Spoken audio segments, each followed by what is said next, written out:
Please give rise to bodhicitta, thinking I will establish all mother sentient beings at the perfect state of enlightenment. By all means I will do that. To that end I will listen to this profound, sublime Dhamma and put it into practice. The teaching we are looking at is a torch lighting the way to freedom, complete instructions on the preliminary practices of the profound and secret heart essence of the Dakinis, which is comprised of three main parts, the virtuous beginning, middle and end. From among these three, we have covered the virtuous beginning, comprised of the title, opening homage, pledge to compose, and we're now looking at the virtuous middle, the main body of the text, which is comprised of two main sections. First of all, how to follow a spiritual friend, the route of the path. And secondly, how in so doing to set out on the path. The first of these, how to follow a spiritual friend, the route of the path. So as I mentioned on one of the previous days, in the words of my perfect teacher, the text begins with an explanation of the four mind changings, the outer common preliminaries, and that discussion is followed by an explanation of the importance of following a virtuous spiritual friend. Which is an extraordinary presentation, extraordinary and excellent presentation. However, here we find these points presented in a different order. So as I explained previously, the instructions on how to follow a spiritual friend are taught at the very outset of the text as the first point of these instructions on the preliminaries. And this is also a profound presentation, because since we are discussing here the preliminary practices of the Vajrayana path, the secret mantra path, the spiritual friend, the guru, is the most indispensable factor on that path. So it's for that reason that Kyabje Jyushin Rinpoche is discussing how to follow a spiritual friend first of all.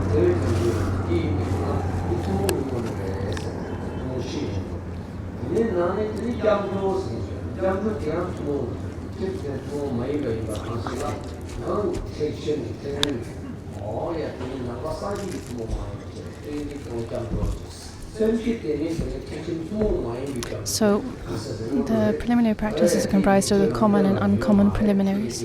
The four mind changings, the common preliminaries, are common preliminaries common to all vehicles of the Buddha Dharma, from the Shravaka vehicle all the way up to the great perfection, indispensable preliminaries for whichever approach you're following.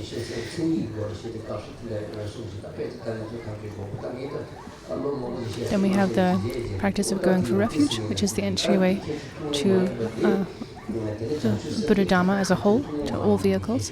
And then the practice of cultivating bodhicitta, which is the entryway to the Mahayana, the great vehicle specifically.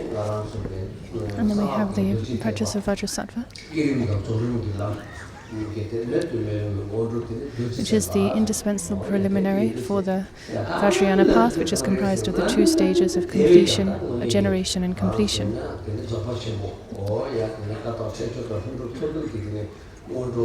And then we have the mandala offering, which is a crucial practice for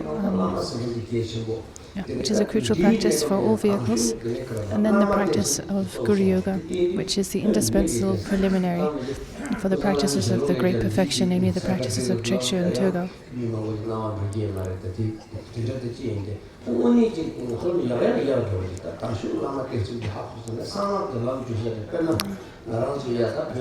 So because of the importance of the teacher on the Vajrayana path, it's for this reason that Kyabje Jyushin Rinpoche begins with a very detailed, clear explanation of how to follow the Guru in this commentary on the preliminary practices. So this is the reason for presenting these points first. If we don't know those reasons, if you're not aware of the rationale here, then one might wonder, a worldly person who doesn't have much knowledge of the Dharma, or someone with a more skeptical conceptual mind might think, well, why is this author talking on and on about the Guru and following the Guru at the beginning of this text? It's almost like they're promoting themselves, the teachers promoting themselves, something like that. That is not at all the case. The reason these points are mentioned and emphasized at the beginning of the text is for all the reasons I just mentioned.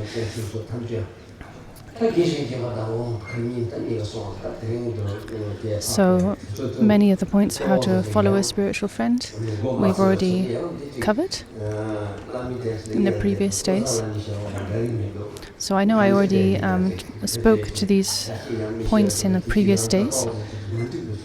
However, I wanted to reiterate them and clarify them once more here, because the fact that Kyabje Gyujo Rinpoche begins the commentary here with this explanation, discussion of how to follow the teacher, is a really excellent feature of the text. It's a special quality of this text, and it reflects the importance it stems from, and also reflects the importance of the Guru in the Vajrayana path. As it's taught, if you perceive your Guru as a Buddha, the blessings of the Buddha will enter you. If you receive the Guru as a Bodhisattva, the blessings of a Bodhisattva will enter you. If you receive your Guru as an ordinary person, then only the blessings of an ordinary person, which is to say, no real blessings, will enter you. So, in this sense, through these lines of teaching and endless quotations we find in the Tantric scriptures, we can see the vital importance of the teacher, which involves first examining the teacher, learning how to follow them, how to emulate their qualities, and so on. These points, as I've said, are also taught in great detail in the words of my perfect teacher by Patrul Rinpoche. So please understand this and keep it in mind. As I explained, the text itself is comprised of two main sections: how to follow a spiritual friend, and how in doing so to set out on the path. So the first, how to follow a spiritual friend, is comprised of three subsections, two of which we've covered. We're currently looking at the third, how to follow one's master. We're currently on page 34.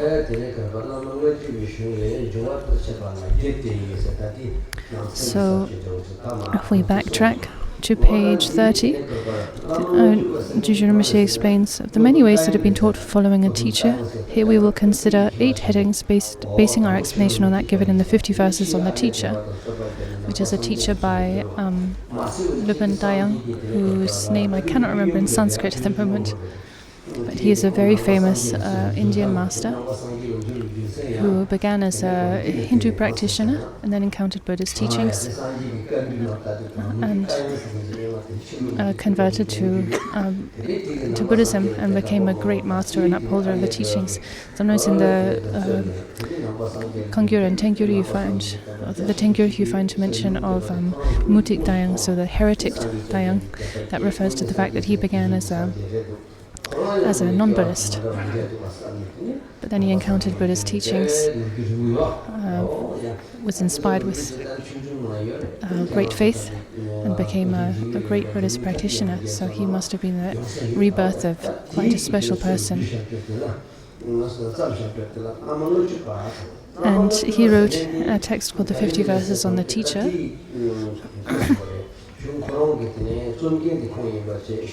He wrote a number of texts, including one called the 50 Verses on the Teacher, which the 50 Verses on the Teacher is a condensation of the, I think Rinpoche said, the 19th chapter of the Guya Samaja Tantra, one of the, Tantra. So it condenses all the vital points taught in that Tantra. The 17th chapter.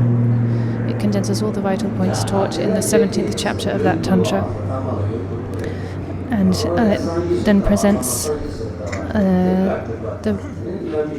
the teachings on following a teacher by means of 8 headings, we can say: making offerings regarding the teacher as a Buddha, carrying out the teacher's instructions, how to treat the teaching's belongings and entourage, conducting oneself purely in the teacher's presence, and so on. So we have covered some of these already. And today we continue with the fourth of the 8 points, how to treat the teacher's belongings and entourage, so page 35.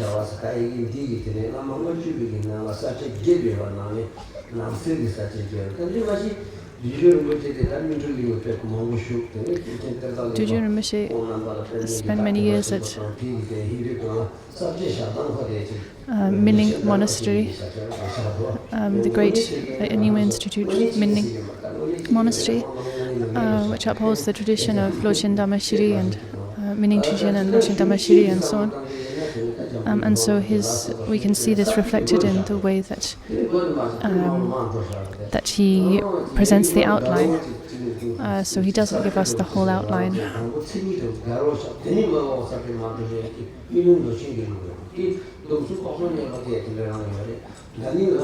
The specific style. When it comes to laying out the outline in a text or the structure of a text, there's a specific way that the Minning teachers do it.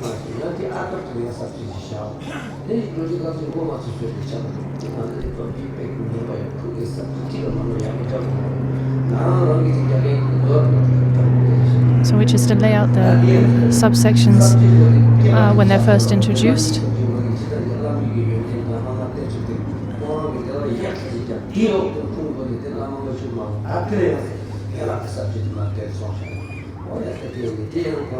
And then to mention each heading one by one as they are addressed throughout the composition.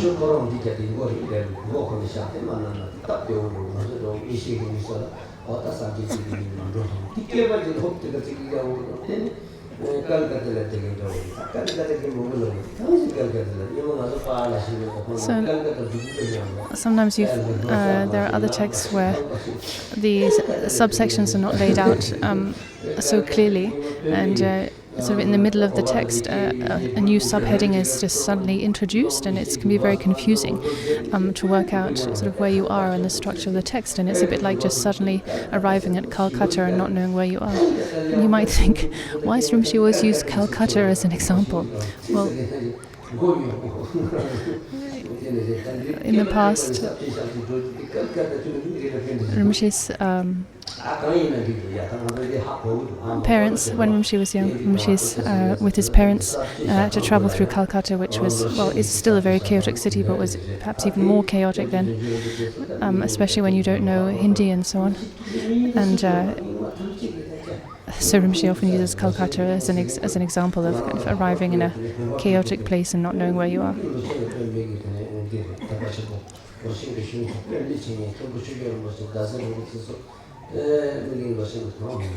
My two root gurus, Khenpo Daso Rinpoche and Khenpo Chögyö Rinpoche, had such faith and devotion in the Minning gurus, Minning Trijin and Loshin Dhamma Shiri and so on. And Dujun Rinpoche is no exception.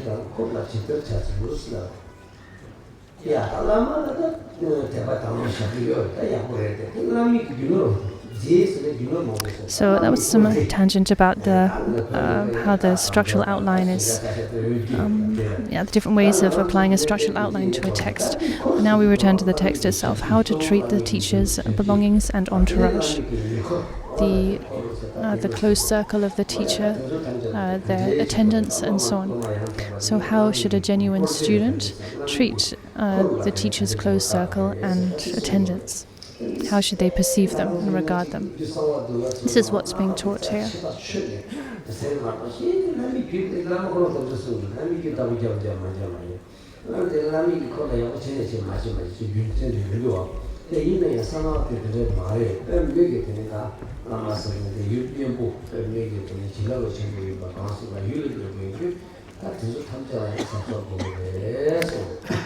One might, you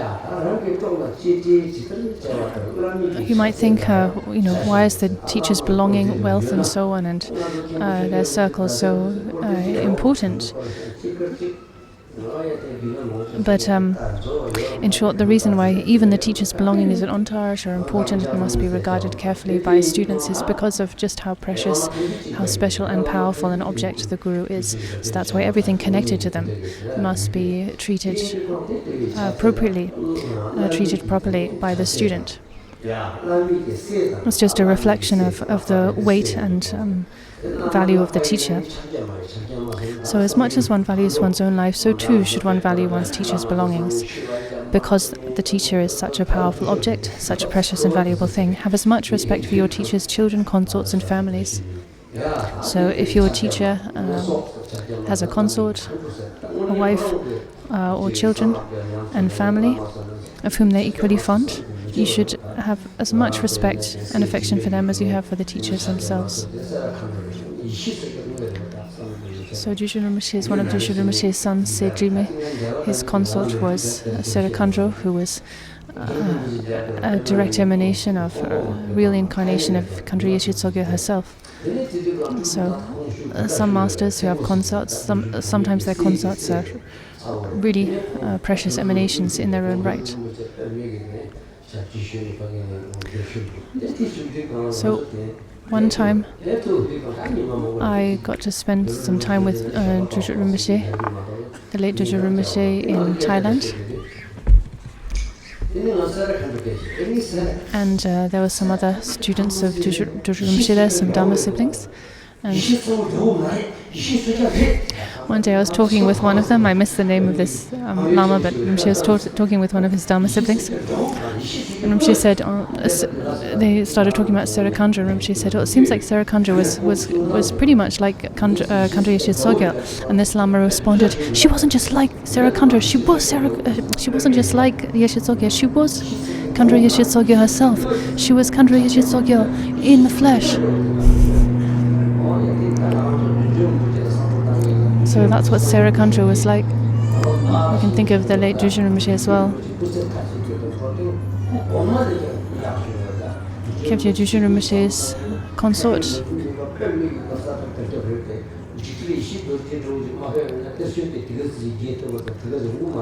Actually, if we compare the activities of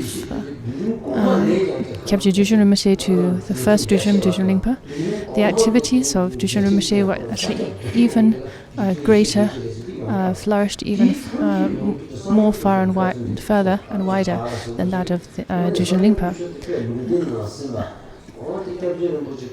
And his consort, Sangyum, had a lot to do with this. It was largely due to her kindness. She was actually a Khandro who had been prophesied in the scriptures.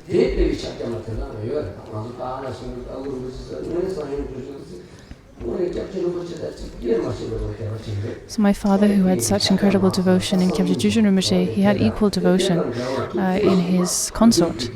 He regarded the consort in Kyabje Dushu Rinpoche as inseparable. So consorts like this do appear.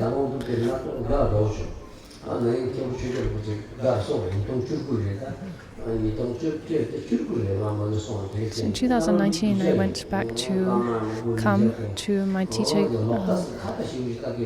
Khenpo Rinpoche's Dharma encampment, with my attendant Kyabne. We stayed 2 or 3 days there, a few days there. And there's Khenpo Dawang. I met Khenpo Dawang there, who is Khenpo Rinpoche's representative or regent, you could say. So we are Dharma friends. I'd never received teachings from him. He's an outstanding disciple and outstanding Lama. We'd always been just Dharma friends, Dharma brothers. I didn't have a student. I'd never received teachings from him. When I went back in 2019 and saw him again, I thought, well, he is now acting as the regent of my guru, Khenpo Rinpoche. So he's, in that sense, he's inseparable from Khenpo Rinpoche. And so I offered him prostrations. There's generally a real tradition of Dhamma siblings prostrating to one another. But I offered him prostration, saying, you are our Guru's regent, so I offer this respect to you. So what made me think of this story, this anecdote, is just the lines we read through, that you should have as much respect for your teachers, children, consorts, families, those of whom they are equally fond, as you have for the teachers themselves.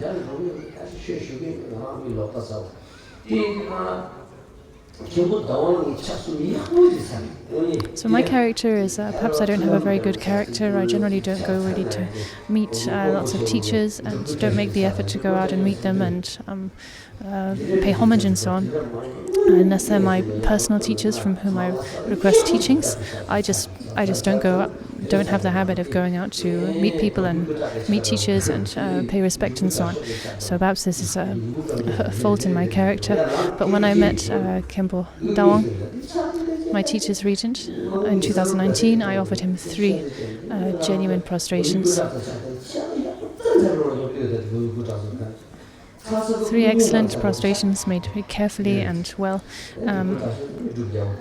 When we make prostrations, it's important to make them genuinely right.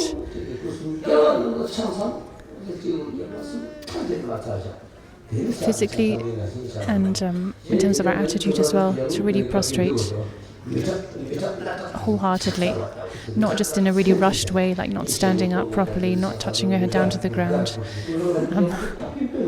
In the words of my perfect teacher, there's actually a scolding about this, about people not prostrating properly. In the explanation of refuge, Patrul Rinpoche says one should prostrate correctly, properly, not like the meager, lousy prostrations of lofty people, something like that. People, who make very hurried and careless prostrations. And you should also treat their attendants affectionately, like friends. So you should treat them affectionately and make sure you get on and that things are harmonious.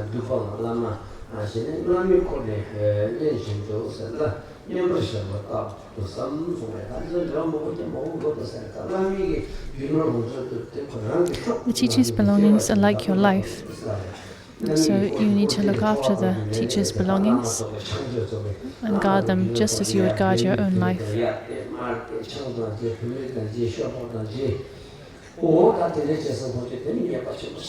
So one must not be careless about the teacher's belongings.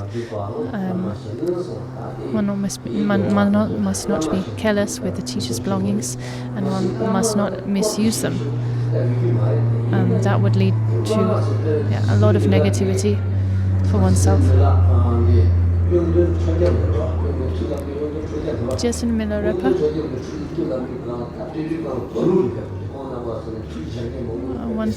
when Jason Milarepa went to learn magic,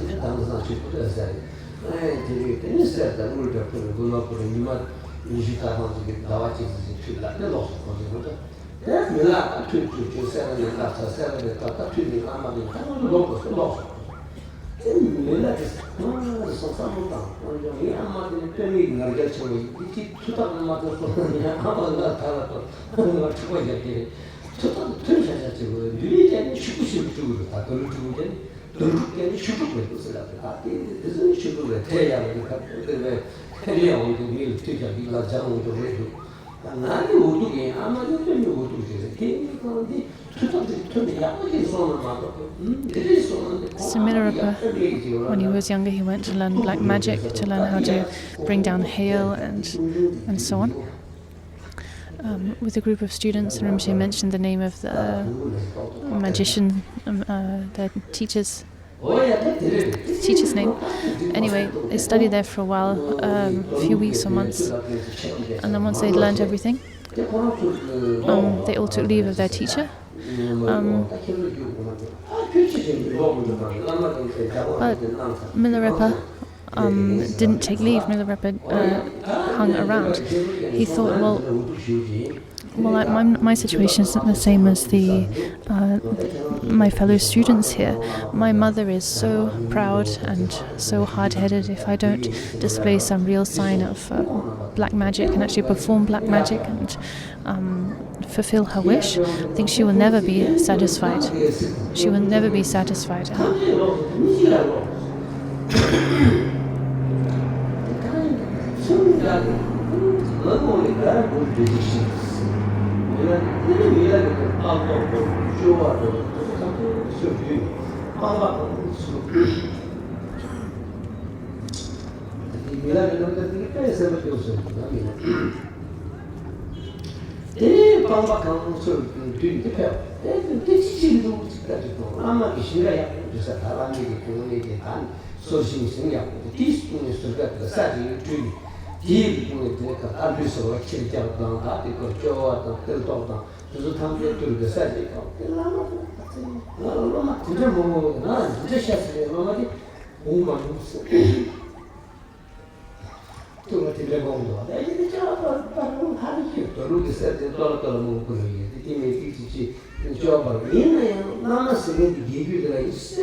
So, in short, after receiving some instructions on magic, like how to create hail and so on, most of the students took leave. But Milarepa, as I explained, Milarepa did not take leave. He thought, I need to learn more, I need to really be able to perform some serious black magic, otherwise I won't be able to satisfy my mother. The reason he was there to learn black magic was quite different from the rest of the students. It's really important to read Jetsun Milarepa's life story. Actually, all of the crucial points of the sutras and tantras are there, clear and potent in Milarepa's life story. So it's a really, really precious instruction. Likewise, the Chronicles of Gurumshe went back to the story about Jetsun Milarepa. So his the black magician's other students took leave. Milarepa lingered, and he explained to his teacher why he was staying. Milarepa had nothing to offer to his magician teacher. He had no wealth, no gold, no jewels and so on like the other students had. But his magician teacher had some fields that he farmed. And so Milarepa, in service to his teacher, went out one day and gathered lots of dung and animal dung and so on, and dug a deep hole at the side of the field, and poured all the dung into this hole. So basically created a dung heap to create manure to help fertilize his teacher's fields. And from afar, his magician teacher saw this act of offering and devotion from Milarepa, and he was so touched and moved. He said, I've had so many students, but none of them has shown me this kind of affection and devotion. And as a result, then the magician shared all of his instructions with Milarepa. So this was just the beginning of Milarepa's life when he was studying magic. But we can see that the point is that we can see to make offerings that please the Guru, one doesn't actually need to have a lot of money, one doesn't need to have to be rich and to be able to offer things like gold and so on. But to make offerings in whatever way is appropriate and pleasing to the teacher, it's possible, right? It's possible if one has the intention, just as we can see with Milarepa's life.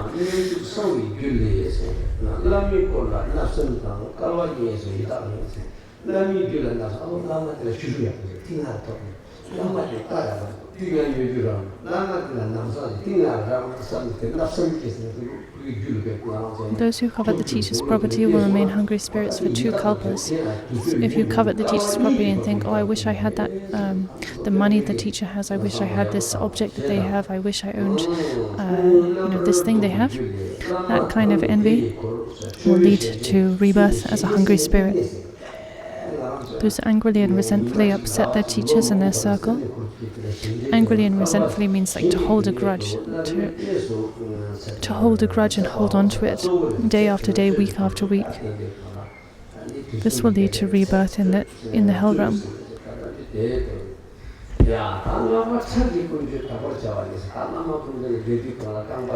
Now we come to the next subsection, conducting oneself purely in the teacher's presence. In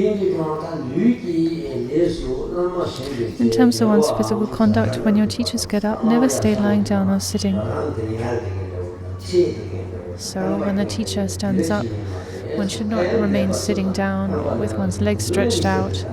However, we should know that if, of course, if you're unwell, if you're physically unwell, then that's a different situation, right? But if you're not physically unwell, you should not stay lying down or sitting when your teacher gets up.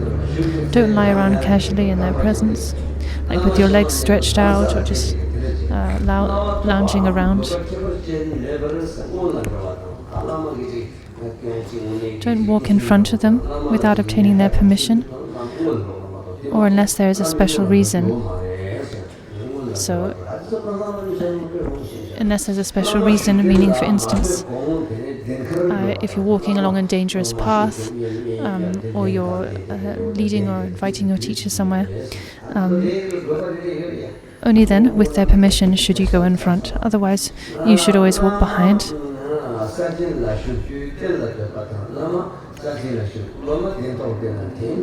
one should never sit higher than one's teacher. Do not put your hands on your hips in front of your teachers, like this. That's a very disrespectful gesture. There's a nice story I can tell here. In the past at Nalanda Monastery in India, Chandrakirti, the great master Chandrakirti, was living there. And Chadraguman came along holding a staff.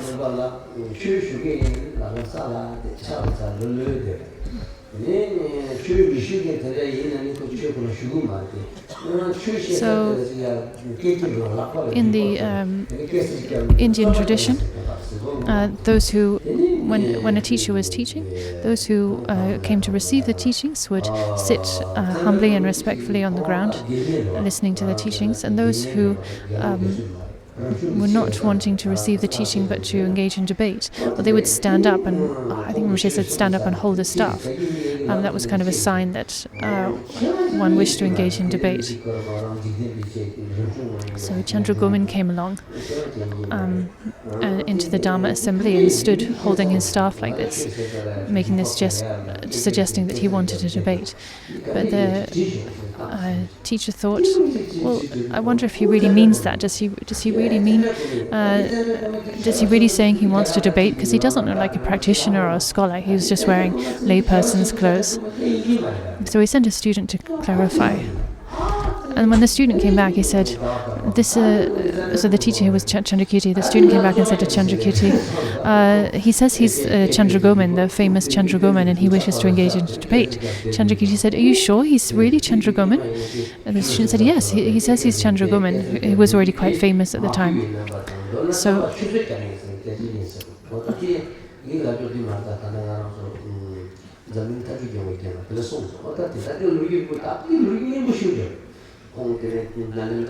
this story is told in one of Jigme Lingpa's texts. Okay, so I won't tell the story in full, it'll take too much time. Anyway, it is found in one of Jigme Lingpa's texts. The connection, the story connected to this because Chandragomin kind of made this like disrespectful gestures in the story. So don't put your hands on your hip in front of your teachers, don't twist your body back and forth or lean against a pillar or wall.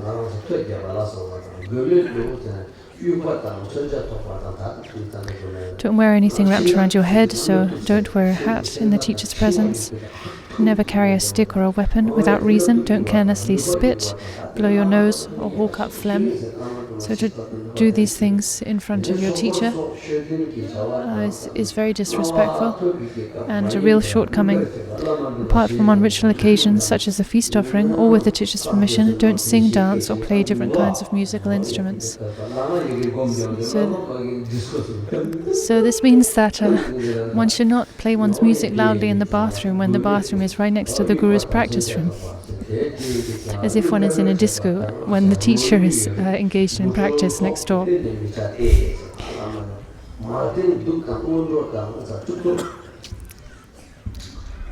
Don't sit on their bed or walk in front of them. Don't wear your hair in a top knot, and so on. So don't wear your hair tied up on the top of your head in the presence of the teacher. So Ngakpas, tantric practitioners often who have long hair often wear their hair tied up in a bun on their head. But there's a tradition that when they come before their teacher and receiving teachings, they take their hair down out of respect. When your teachers wish to sit, do not lie or sit yourself. Always, whatever they do, be ready to stand up and act perfectly. So, no need and also no time really to go through and further explain these lines. Don't spit and so forth. These lines are very clear, right? There's nothing that needs to really be further explained. So,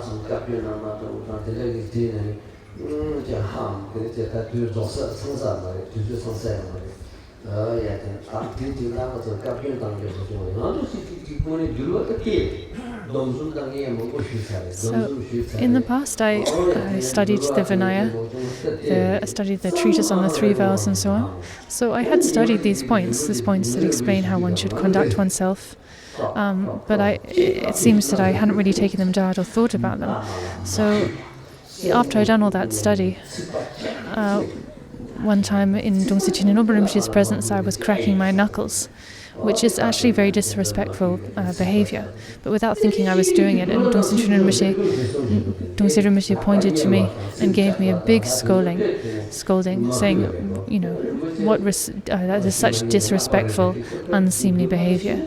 I didn't do it out of disrespect, out of a disrespectful attitude, but I just wasn't thinking about it. But actually, in the Vinaya, Buddha explains very clearly that cracking your knuckles and so on is disrespectful and should not be done in front of the teacher.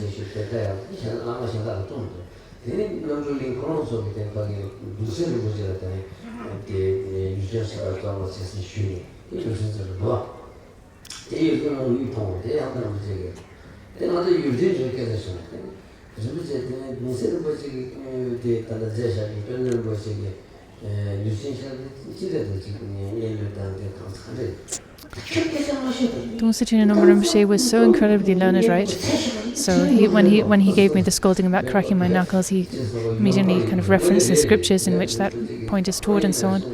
For instance, when Kyabje Peno Rinpoche passed away, after that Namdrolling Monastery requested Dongse Rinpoche to compose a prayer for his swift reincarnation, his swift rebirth. And one time I then asked some of the lamas there, what do you think about Dongse Rinpoche's composition? How poetic is it? How nice is it? And they said, how can you even ask that question? You know, his composition is absolutely perfect. And then they praised Dongse Rinpoche's composition in many ways. It just shows what an extraordinary scholar and also author he was. So back to the quote here. Don't massage your limbs, dance, sing or so on. Don't stretch your legs when seated. So don't stretch your arms up above your head and so on, just like Rinpoche did.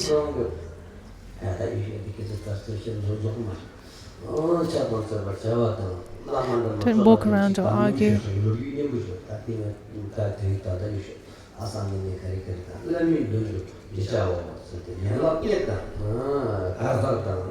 Do not massage your limbs, dance, sing or play music.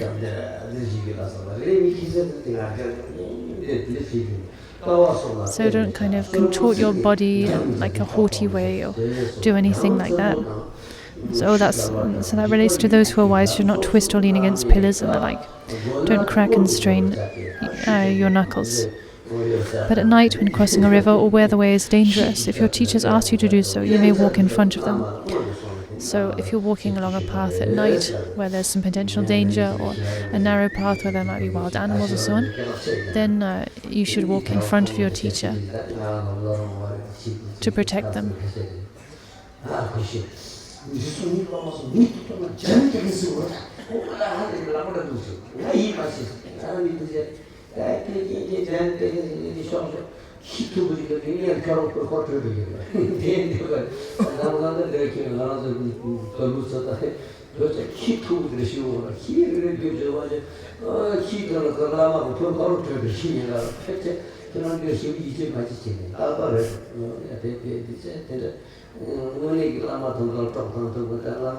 So one should, the student should go ahead of the teacher in such circumstances to protect the teacher. And this means that if, say, like wild animal or a vicious dog came along, they should protect their teacher from that dog. But actually, to find students who are willing to do that, if the situation, if it really came to it, like a wild dog came running at them, would they really be able to offer them their own flesh up to the dog to protect their teacher or not? Well, it's pretty difficult to find a student who's willing to do that. But that's what that is ideally what a good student would do.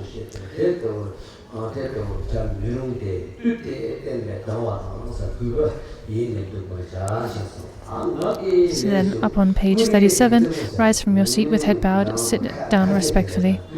Then we come to a discussion of verbal conduct. Avoid joking, laughing, or chatting idly and gossiping. So, just chatting idly and gossiping, just talking meaninglessly and non-stop. Don't say or repeat lies, or things that slander or criticize others.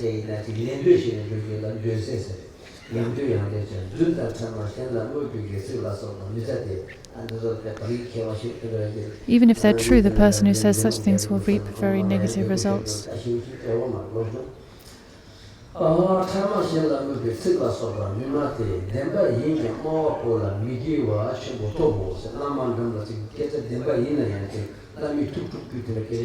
So even if something is true, if it's going to disturb the teacher's mind and agitate them, you should not say such things, even if they're true.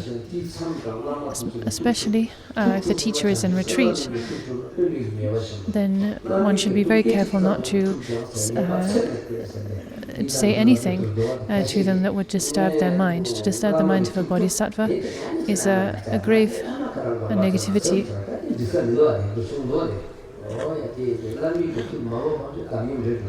So even if something is true, if it disturbs the teacher's mind, if it agitates them, you should not mention it. To disturb the teacher's mind is a transgression of samaya. Why? So why should one refrain from saying such things? Because to do so will affront and upset the teacher, and to upset the teacher for even an instant has boundless negative consequences.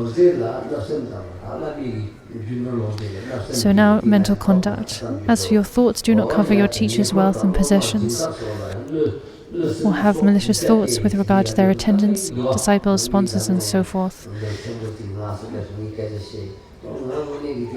So, because any selfish clinging will displease them. Yesterday, Kempo came to see me and we were talking about our teachers and students and so on, and I said, I do not connect with my teachers, sponsors and so on. I'm very careful about that. And why? Well, because just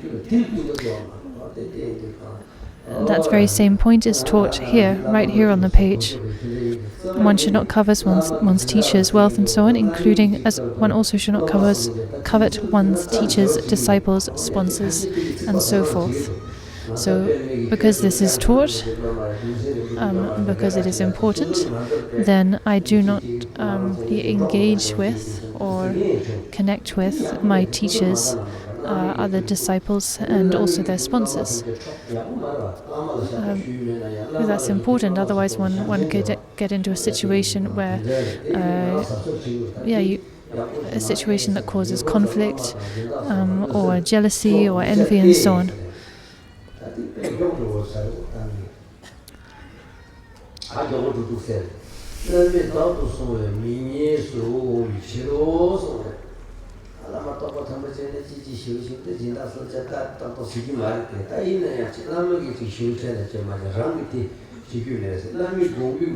It's, of course, a teacher, a highly realized teacher is not going to have attachment to their sponsors and so on. But from one's own side, as a student, then one should be careful about these things. One should not covet the teachers, sponsors, covet their disciples, and so on for oneself. For different reasons, your teachers may act gently or wrathfully, behave in an apparently ordinary manner, and so on. But never, even for the smallest of their acts, confuse their words with their intentions. So you shouldn't think, oh, the teacher seems so interested in in the mundane world, or in material wealth, or in connecting with this and that person. One shouldn't think that at all. One shouldn't misunderstand the teacher's actions.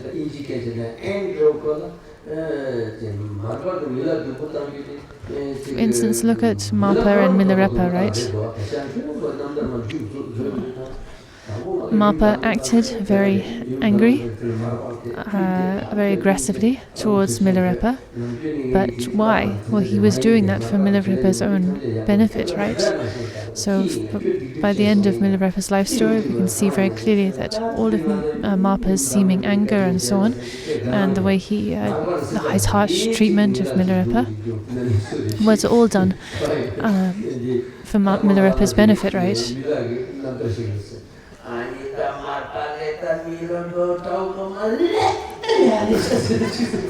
So you might read the life story and actually get angry at Mapa, like, how dare he treat Milarepa so badly? But she was telling a funny anecdote about someone who felt like that. Reading the story, was outraged by Mapa's harsh treatment of Milarepa, almost like losing faith in Mapa Lotsawa.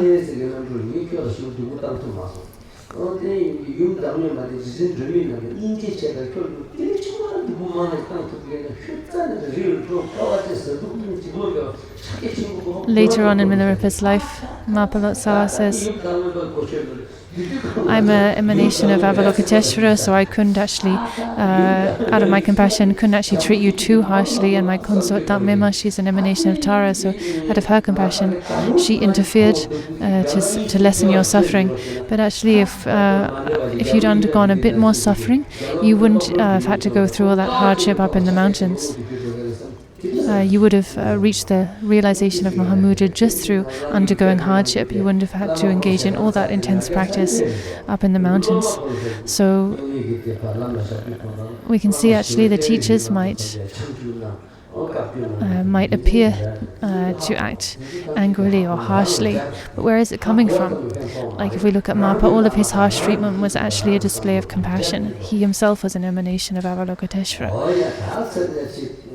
So we should always turn our attention towards our own minds and not misinterpret the teacher's actions, not mistake their actions with their intentions.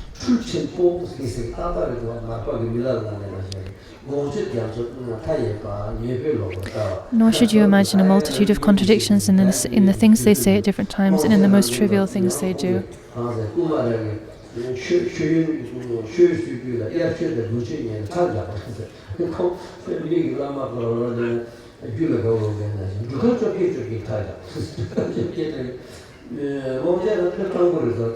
So Longchenpa's guru was Kumaraza.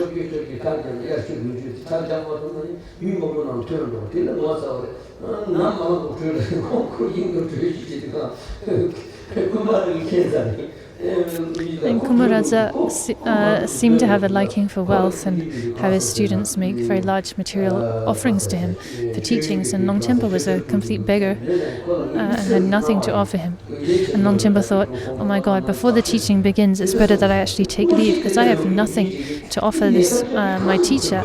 And how embarrassing it'll be if the teaching starts and then he kicks me out in front of everyone because I have nothing to offer. So Longchenpa packed up his bag, put his backpack on his back and started to retreat. And Kumaraza, with his omniscience, his clairvoyance, he saw what Longchenpa was doing, and so he sent someone after him, called him back and said, Longchenpa, he gave Longchenpa like a special permission. Everyone else has to offer X, this certain amount of material offerings for the teachings, but Longchenpa has a special permission. He doesn't have to make any offerings. So Kumaraza, with his compassion and omniscience, he he saw clearly what was happening and called Longchenpa back. So why was Kumbharaja sort of demanding this wealth from his other students? Well, it was to cut through their craving, right? To reduce their craving, because craving is a root of suffering. It causes rebirth in the lower realm, specifically in the realm of pretas, of hungry ghosts. So this is how it is with the Guru's actions.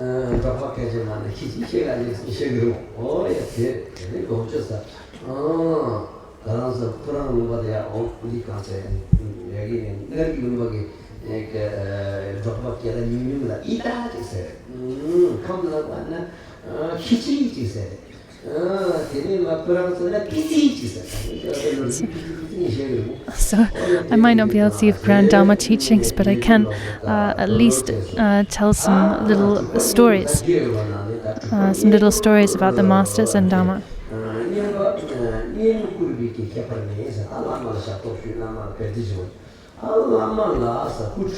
So now the next point, subsection, particular points on serving one's teacher. When you offer your teachers water for washing or when you massage them. So I've never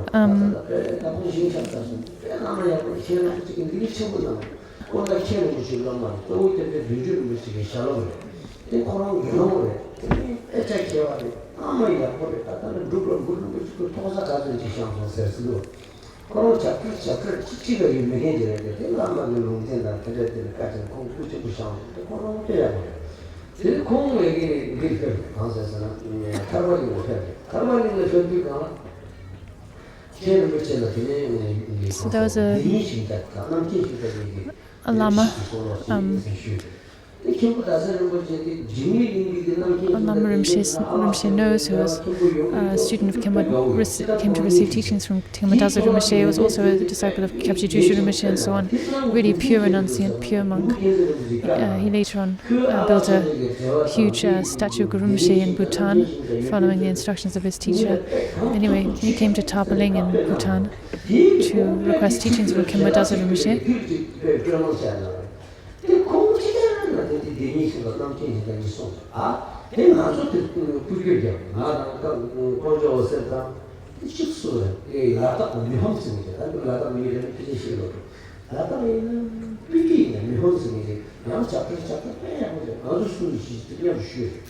And myself and Kunjoyose and some other students who were around with Khenpo Dazo Rinpoche joined the teaching and were able to receive it at the same time.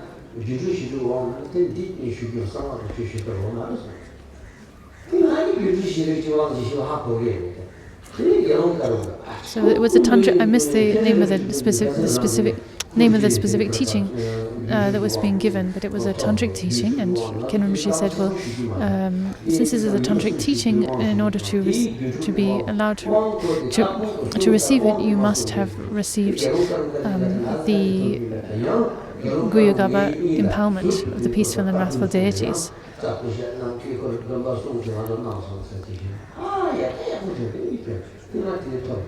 And I wasn't actually sure immediately if I'd received that empowerment, but then it worked out that I had, so I was given permission to receive those teachings from Khenpo Dazo Rinpoche. It was a very rare transmission. I think Jigme Rinpoche's Denyi Shingda, one of Jigme Rinpoche's texts, which I think Rinpoche said Khenpo Dazo Rinpoche had received it, the transmission from Dilbu Khyentse Rinpoche. And it was a very rare transmission, certainly at that time. There were very few lamas who had the transmission for that text. So that was what was being given.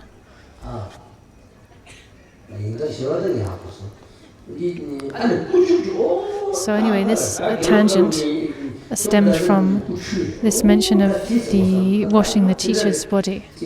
So Rinpoche said, "I've never washed or helped my teacher bathe, really. But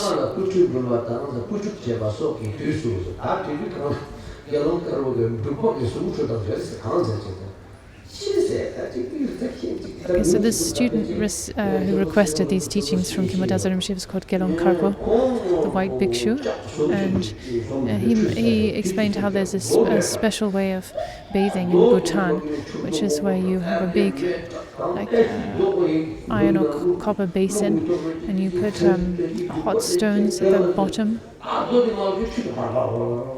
and heat it all up, and it creates a kind of sauna effect with bubbles and so on. And he told Khenpo Rinpoche about this. And suggested that it would help Khenpo Rinpoche's health. And so we prepared a bath like this, a special kind of like natural, it's like maybe like a natural sauna, we could say.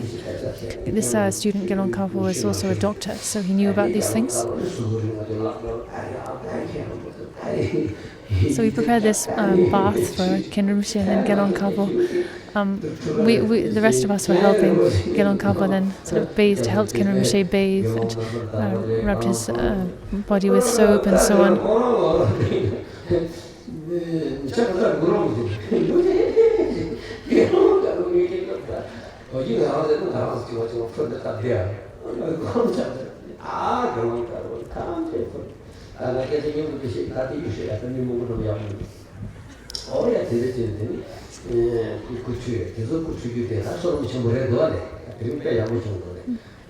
So Gelong Kapa washed and massaged Khenpo Rinpoche's body. So he had a really wonderful opportunity to accumulate merit there by helping Khenpo Rinpoche bathe in Bhutan in this way. Anyway, if you do have that opportunity and you help your teacher bathe, you should begin, as it says here, by performing 3 prostrations. Otherwise, without first showing respect in that way, to touch one's teacher's body and when helping them bathe in this way actually is a shortcoming.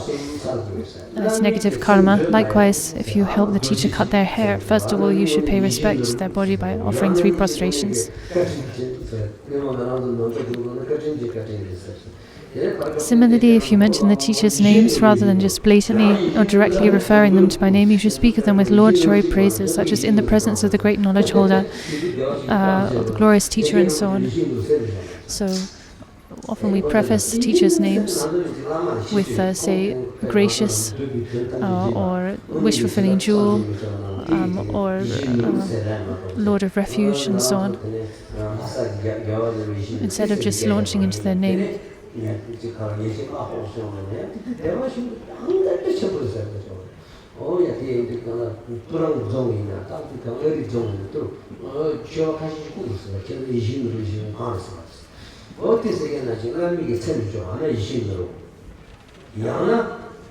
So, before the teachers, uttering the teacher's name, you should preface it with Yishin Nobo, wish-fulfilling jewel, or the like. You shouldn't just directly utter the teacher's name.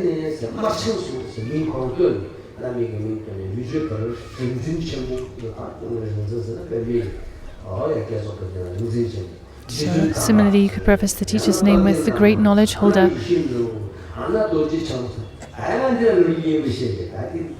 or the sublime noble one, and so on. Another story in the past in Paro in Bhutan, Dujul Rinpoche was giving some transmissions, maybe the Karma, and Kudur Rinpoche was teaching Chokchu Munsel Longchima's commentary on Guyagaba Tantra.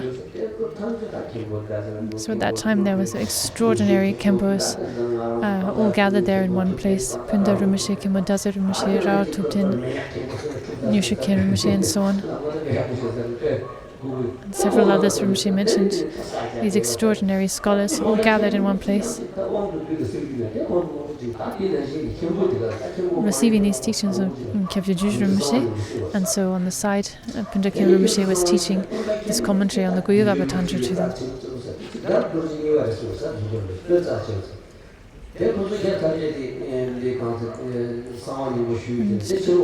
Punda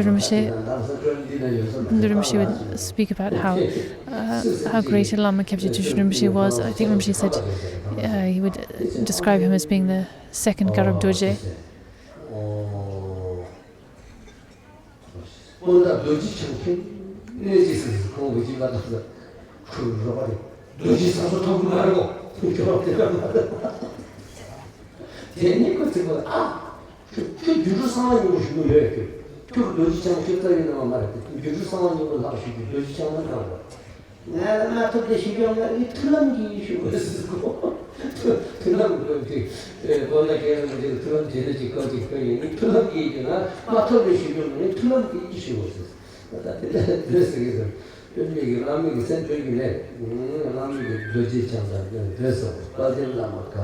Okay, I didn't quite catch that, but the point is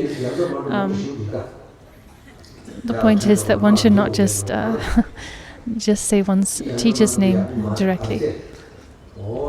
So like one of the students receiving these teachings from Buddha Kinrimshe then called him, when addressing him, then addressed him as Vajradhara Punda Kinrimshe, right?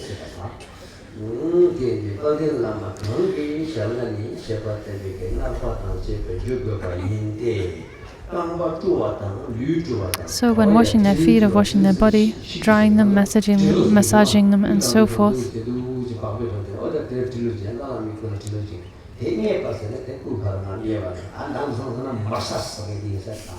In English, massage, exactly. Begin by first prostrating to them. And likewise at the end, in whichever way seems best. So, in whichever way seems best, do your best to show respect. When you utter their names, add your presence or some other, something similar to their name. And in order to inspire others to be respectful, speak of them in honorific terms.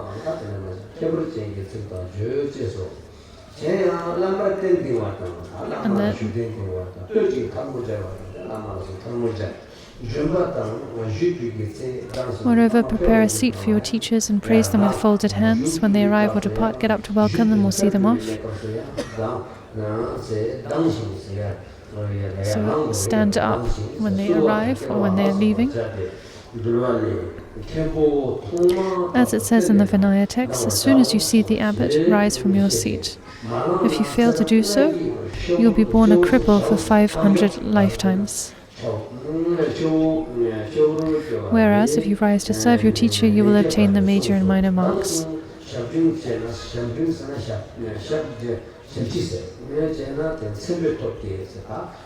The major and minor marks of enlightenment.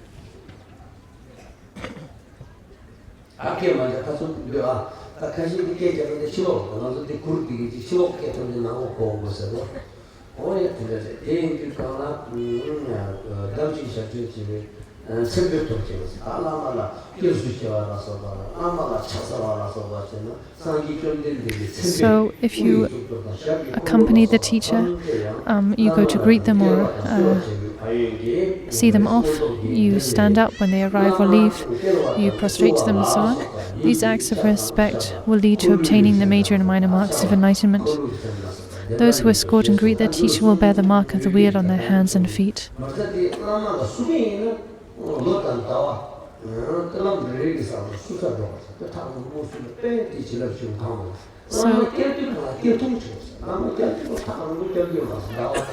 So one should, when one's teacher is departing, leaving for another place or arriving from elsewhere, then if one goes to greet the teacher when the teacher is arriving, there's great blessings if you go very far to greet the teacher. So you don't just wait like at the destination, but you actually kind of go towards them like a village or two away and greet them, at some distance from the destination.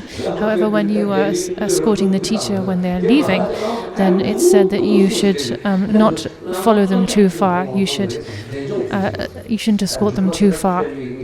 So, there are these.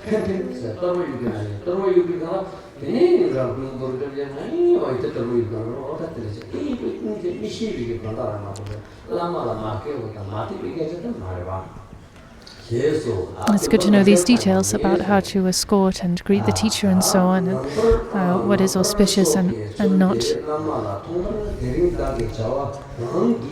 So now the seventh subsection, getting rid of pride. In the morning, for example, first ask your teachers for instruction on what you should do today. And while they are giving them, listen undistractedly with body bowed and hands joined. When they've finished, instead of going away without replying, take your leave, saying, "I shall do as you say." So once the teacher has given you instructions, don't just stay silent and leave, but you should offer some response or an acknowledgement, like okay, or in Tibetan we say lasso. So everything I'm saying today, I'm perhaps saying directly to my attendant Gyabne.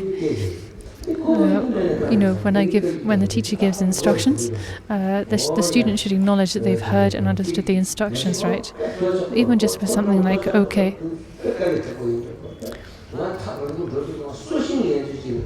But actually, it'd be difficult to find someone as reliable and diligent as Gyabne, my attendant.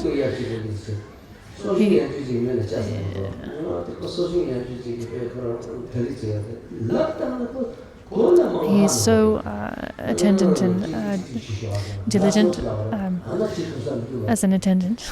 But when it comes to this point, when I give him an instruction, he never replies with like, okay, I've got it. He just stands there silently, even though he's heard.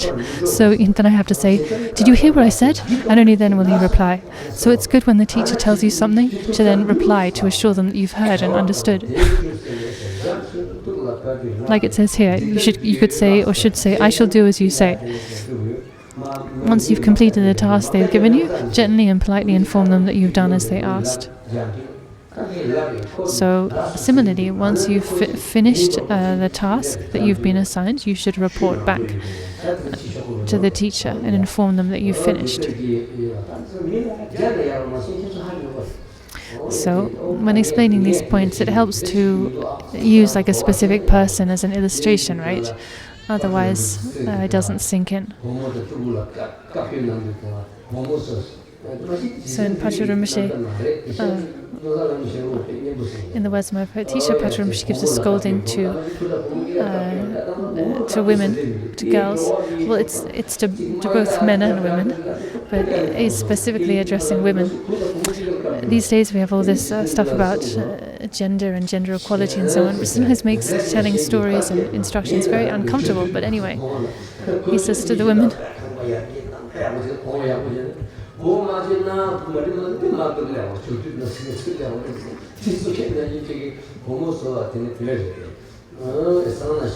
sorry, I actually missed that, what the instruction was.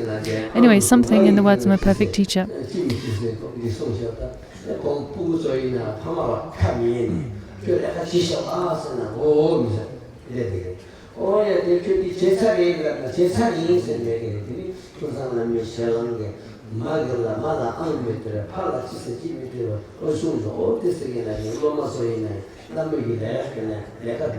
So Patrul Rinpoche speaks about these same points in the words of my perfect teacher in terms of parents and children. Like children assuring their parents that they've heard their instructions, and then also telling them that when they've finished their work and so on. When you're next to them, when you're next to your teacher and you need to cough, yawn, sneeze or laugh, cover your mouth to avoid being unsightly.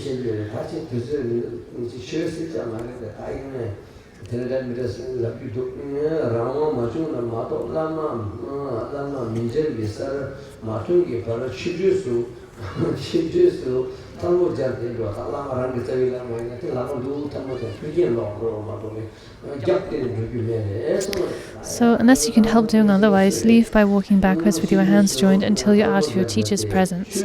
So you should walk backwards until you're out of your teacher's presence instead of turning your back towards your teacher. But these days, it's very rare to find someone who actually does this. While you're receiving teaching, sit humbly and avoid any show of pride or any show of showing off, any haughty demeanor. That is disrespectful when receiving teachings, and that is faulty behavior.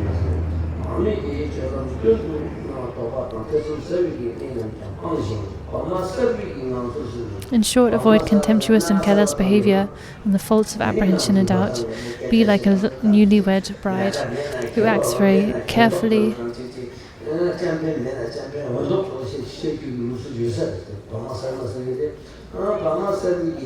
So traditionally it seems like a newlywed bride would take pains not to make all her relations really smooth and so on.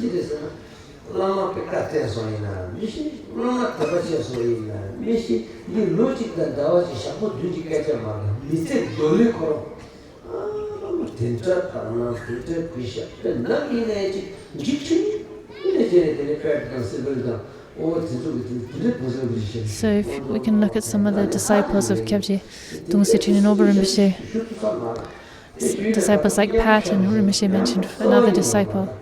They spent not just a few days or weeks or months with Dungse Rinpoche, but years and years, decades, most of their lives with Rinpoche by his side.